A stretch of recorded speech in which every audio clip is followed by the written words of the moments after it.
श्री शिवाय नमस्तुभ्यम। हर हर महादेव। कल है 16 अगस्त और सावन के अधिक मास की अमावस्या।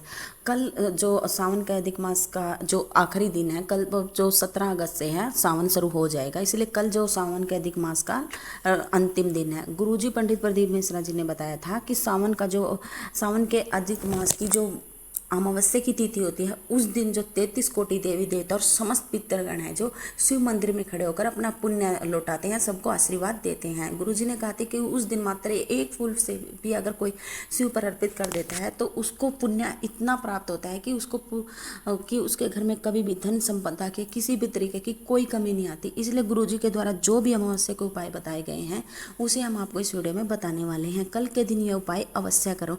आप एक उपाय भी कर सकते हैं या अपनी आवश्यकता के अनुसार आप एक से अधिक उपाय भी कर सकते हैं, क्योंकि जो सावन का अधिक मास है वो अभी भी 19 वर्षों के बाद ऐसा मौका मिला है। अगला कब मिलेगा ये तो आप जान ही सकते हो, इसलिए कल के दिन ये उपाय अवश्य करें। चलो बढ़ते हैं आज के कल के दिन किए जाने वाले पहले उपाय की तरफ। यदि आपने गुरुजी पंडित प्रदीप जी मिश्रा द्वारा बताया गया अभी तक भी वो 7 तिथियों में 5 दीपक वाला उपाय नहीं किया है, तो कल अमावस्या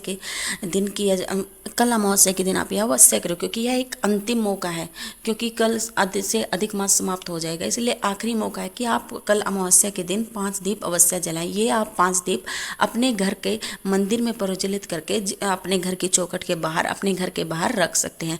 जो भी है उपाय करता है, गुरुजी ने कहा था कि जैसे 7 तिथियां बताई थी, अगर 7 तिथियों में से आप एक तिथि में भी कर लेते हो तो आपको पुण्य की प्राप्ति होगी, क्योंकि अधिक मास में हर एक पुण्य का फल भी हमें दिखता में ही प्राप्त होता है। इसलिए कल के दिन ये 5 दीप अपने घर के बाहर चौखट पर अवश्य प्रज्वलित करें। इससे हमारे घर में कभी भी धन संपदा वैभव की कमी नहीं होगी, हमारे घर में कभी भी कोई रोग बीमारी प्रवेश नहीं करेगी।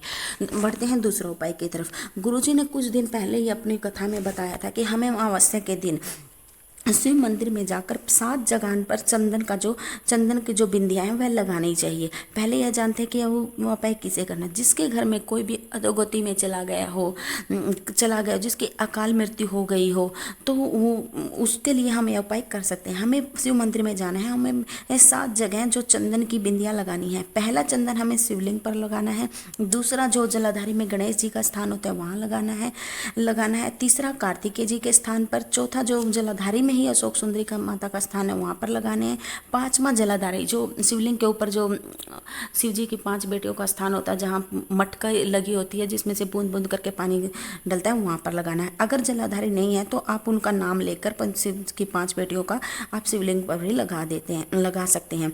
और छठी है जो वो जलाधारी के हमें ठीक विपरीत जो माता पार्वती का हस्त कमल है कटी भाग में, वहाँ पर लगानी है। और 7वीं बिंदी हमें नंदी के मस्तिष्क पे दोनों सिंगों के पास लगानी है। आपको आप यह उपाय केवल अमावस्या के दिन ही करना है। आप यह उपाय किसी भी अमावस्या को भी कर सकते हैं, और कल तो अधिक मास की अमावस्या है, इसलिए कल के दिन यह उपाय अवश्य करें। बढ़ते हैं तीसरे नियम की तरफ। गुरुजी ने बताया था कि हमें अधिक मास की अमावस्या, यह गुरुजी अपनी कथा में बार बार बता रहे हैं कि सावन के जो अधिक मास की अमावस्या के दिन हमें 1 कनेर का पुष्प और 2 लोटे जल शिव पर समर्पित करना है। पहले कनेर का पुष्प शिवलिंग पर अर्पित कर देना है और फिर 2 लोटे जल अर्पित कर देना है।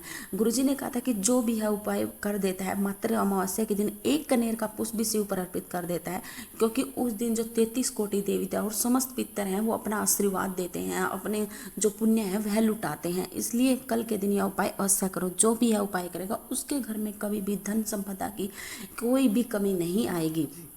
कथा का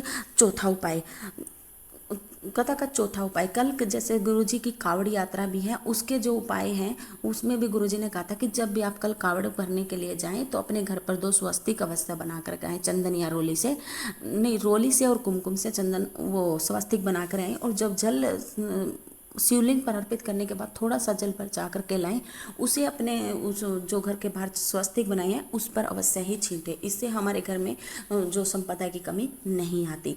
और अगला उपाय गुरुजी ने बताया था कि जब कभी आप कावड़ का जल लाएं तो उसमें से थोड़ा सा बचा के हमें अपने घर में जहाँ पर हम मटका रखते हैं, प्रिंडा रखते हैं, वहाँ पे किसी कटोरी में डाल करके रख देना है और उसे 2 दिन तक रख देना है ऐसे ही। और 2 दिन तक प्रतिदिन शाम के समय वहाँ पर दीपक भी जलाना है। इससे भी हमारे घर के जो पितर हैं वो शांत हो जाते हैं, वो जो कोई भी अधोगति में फंसा होता है उन्हें मुक्ति प्राप्त हो जाती है। और साथ में कल है जो सावन का अधिक मास का लास्ट दिन है अमावस्या, क्योंकि कल से जो अधिक मास है वो समाप्त हो जाएगा। इसलिए जो गुरुजी का ने अगर आपने अब तक अधिक मास में दान नहीं किया है तो कल के दिन आप अवश्य दान करें।